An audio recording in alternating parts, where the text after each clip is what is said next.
Today we're going to talk about topic, how to raise the solar cell power from the solar wind. We divided our report into 8 sections: motivation, purpose, theory, design, procedure, expected data and applied, conclusion, and at last, problems and discussion. First, our motivation comes from the science magazine Scientific America, Mission to Alpha Centauri. It says that it took 30,000 years for our fastest rocket to get to the Alpha Star, which is nearly impossible for us to get there. We hope that solar cell can be an auxiliary propulsion of the spacecraft, and we want to make the most of the solar wind, propelling our spacecraft, making space travel more accessible.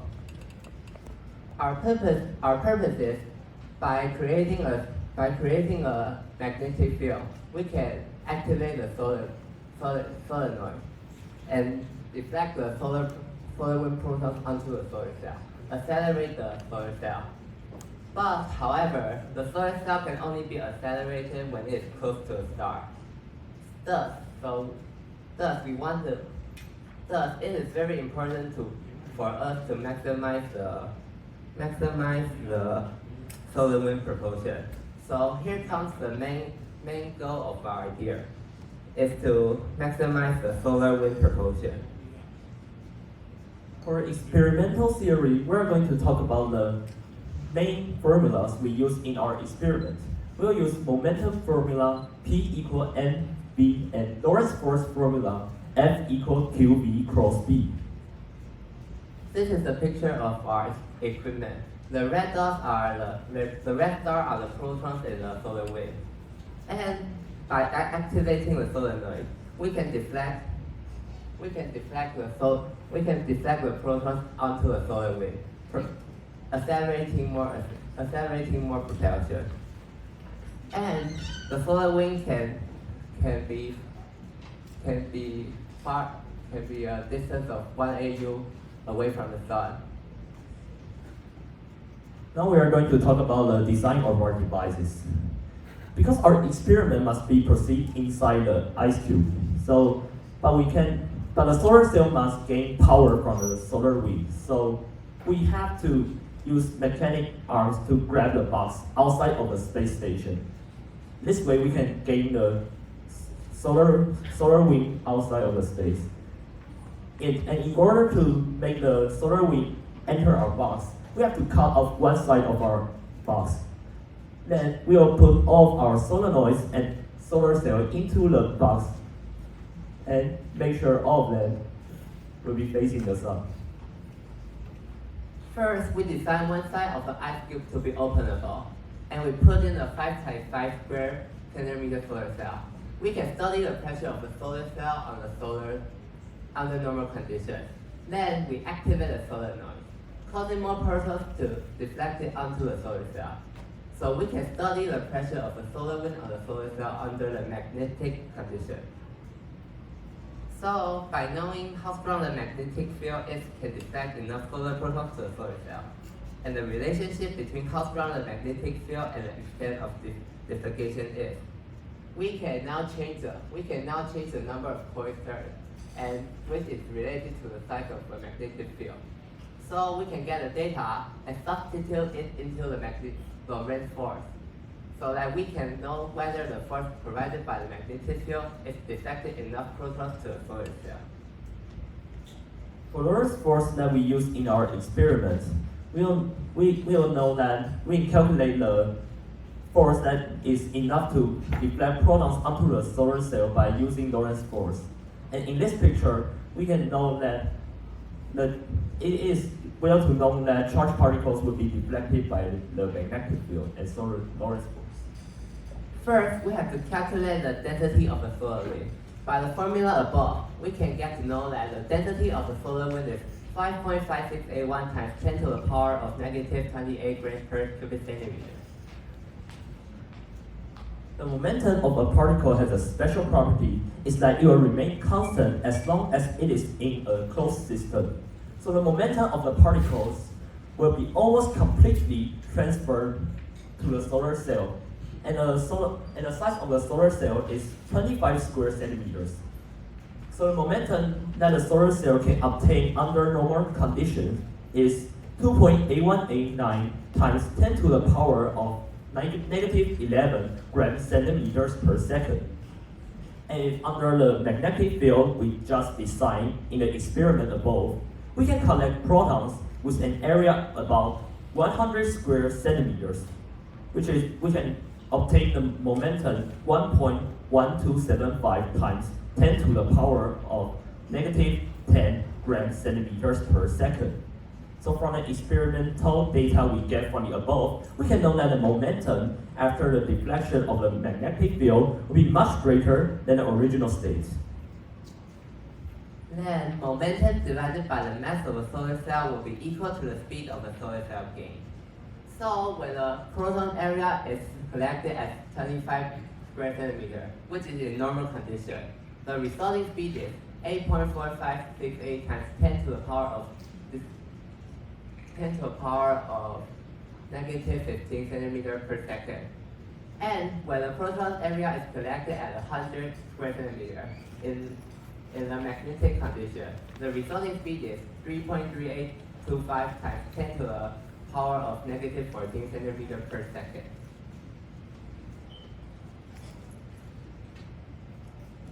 And because the device is affected by the solar wind every second, the resulting speed is superimposed and then becomes acceleration. And finally, it will get to a speed nearly to the solar wind. It's about 450 kilometers per second. So knowing that the solar cell can achieve more propulsion than original thought after the equipment, we can achieve our desired goal. So now we are going to calculate the relationship between I, low, and P. So assume the current as I, the solar wind density as low, and the target is to get the data of I.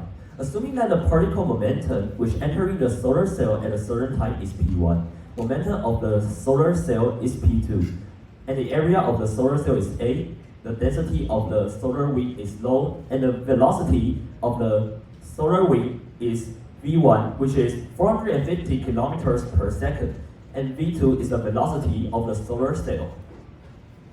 Then we'll substitute the mass entering the cell at that time is cell area times speed difference times density. And substituting mass into the momentum formula P equal mv, then we can get the momentum by the calculation beneath. And one thing we have to talk about is we got a typing mistake here. This is not v squared, it's v2. We got a little mistake here. Substitute center of mass velocity formula. We can know that 1 second after the moment is v2 will equal to the center of mass velocity. The main purpose of our experiment was to explore how much current could gather the density of the original solar wind into the momentum on the solar cell. Then we can know the relationship between I, low, and P. From the data above, we can know that low I will be positive correlation. Then we can get a relation chart like this. For the expected data and appliers, we expect to know that the data of low and I and the efficiency of the solar cell, and we wish to apply it to the future space mission. By the experiment we've done above, we can know that I and low is positive correlation to P, which means that we can accelerate our solar cell by creating a magnetic field. Then our solar cell can reduce the weight of the spacecraft and increase propulsion, and hopefully becoming the basis of exploring the universe, exploring undiscovered territories. And we are looking forward to take this challenge. Thank you, everyone.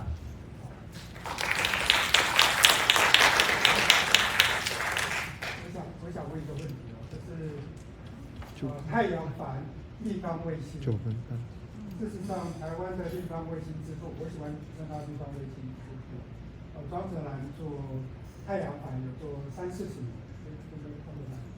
那太阳帆在美国天文习协会在2015年有一个叫 Light Cell One， 上去，那后来很成功之后 ，Light Cell Two 在1年前也上去。那里面这个是太阳风嘛，就是我刚刚讲的太阳板，其实是可以用立方卫星直接实现，不需要把在国际太空站里面那个就做一个帆就出去了。你们为什么不朝这个方向去走？因为我们想要实验我们在经过这个磁场的偏转之后，我们可以提升太阳风的动力，所以我们经过这个实验可以验证我们的实验可以让动力增加，对。有评审委员还有问题吗？我要来。IC 本身它是在 ISS 里面的一个实验设备。那 Nanolite 本身也是在ISS 内部产的实验设备。那你们怎么样思考在外部的实验设备？也许我们的太空实验今年的规则里面是使用这样的范围，那你们是用我们明年的实验规则来做这个实验，然后把太空舱的外面的太空舱来做这个实验，对这个的看法。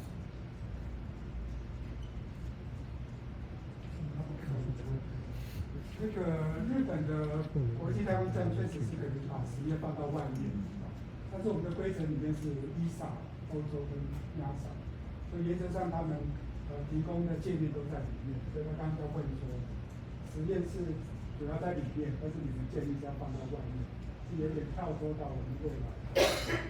好，那个还有委员要问问题吗？来，请问。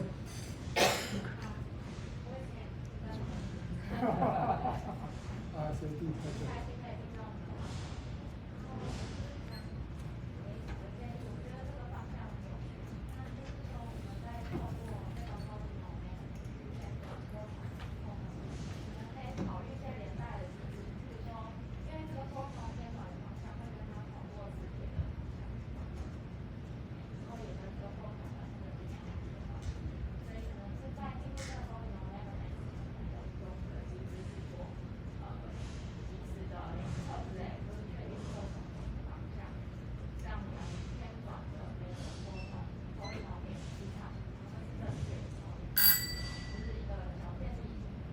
建议需要他们回答吗？好，那请你们上来好不好？那个老师有在这边吗？如果方便的话，也一起上来。那个。